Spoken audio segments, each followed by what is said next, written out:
Welcome to my YouTube channel Narula Stenography. My name is Sahil Narula and I am presently working in Haryana Agriculture Department.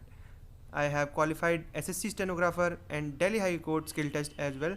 On the basis of my experience, I will provide you dictations that will be helpful in your skill tests. So be ready. 10 seconds. 5 seconds. Start.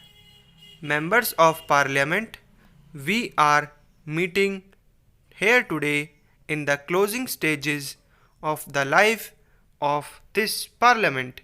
Within a few months, general elections will take place all over this great country in which more than 170 million voters will participate. This scale of democratic election is greater than the world has ever witnessed before.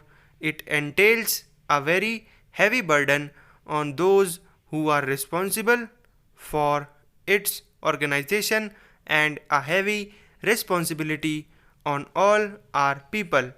I pray that this responsibility will be worthily discharged and that the elections will take place in a spirit of disciplined cooperation among our people and will result in the election of men and women of high principle, vision, and integrity of purpose.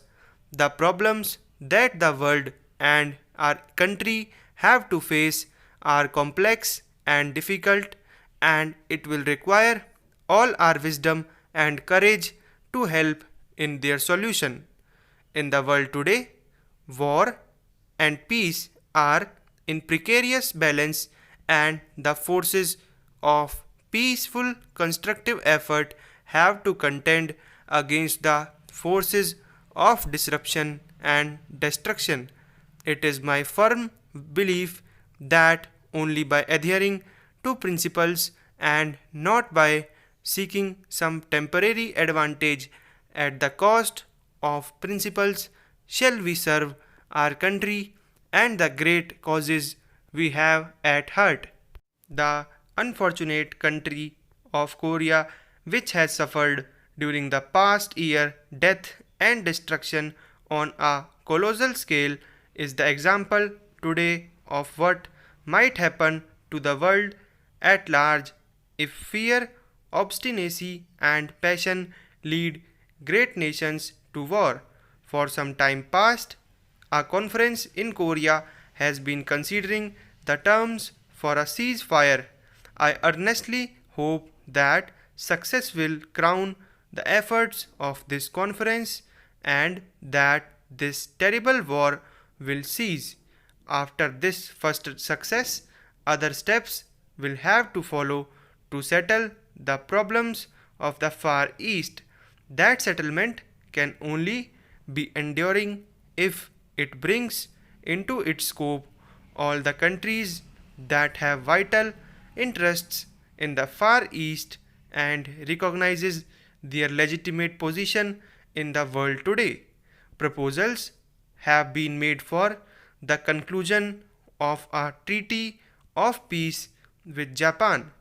We welcome all efforts to bring peace and to give opportunities for self development to Japan and her people, for whom India has the friendliest feelings. I trust that this treaty of peace will be such that it brings relief from tension and leaves the door open for ever growing cooperation between the nations of the East. The most significant feature of the age we live in is the emergence of the countries of Asia.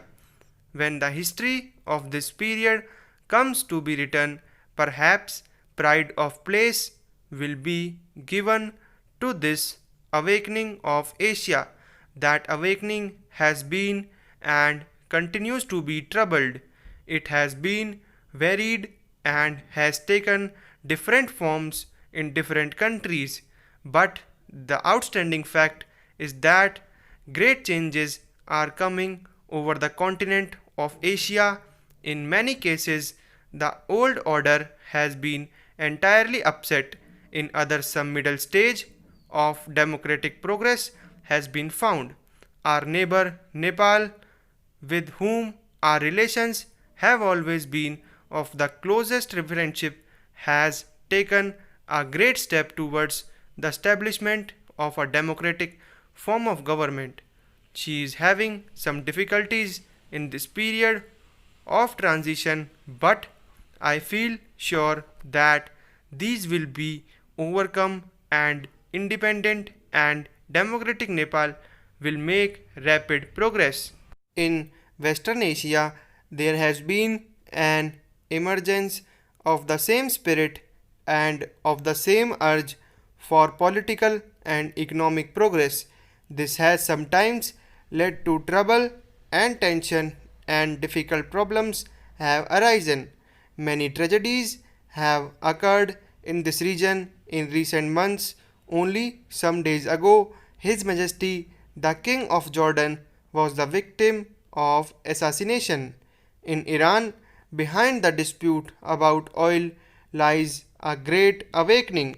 I hope that these disputes will be settled amicably so that Iran may prosper and the world may also benefit by her great resources in oil.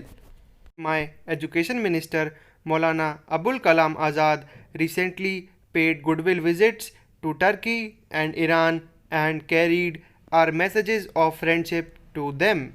I should like to express my gratitude to the governments and peoples of these countries for the cordial welcome that they gave him during his visit to Turkey. He signed on behalf of India a cultural agreement with that country which will promote even greater understanding and cooperation between the two countries. India has also signed treaties of peace and friendship with Iran, Indonesia, and Burma. These treaties will greatly strengthen the ancient ties and long standing friendship India has had with these countries. I regret that the government of the Union of South Africa has rejected the resolution passed by the General Assembly of the United Nations in regard to Indians in South Africa. This question does not affect India only, it is vital and affects the future of the world because on a right solution of it depends peace or conflict between great races. Only on the basis of equality and equal treatment of different races and peoples can there be peace in this world. The government of the Union of South Africa, however, unfortunately continues its racial policies which can only bring unhappiness and conflict in the world. So friends, please like, share and subscribe my channel, and thank you.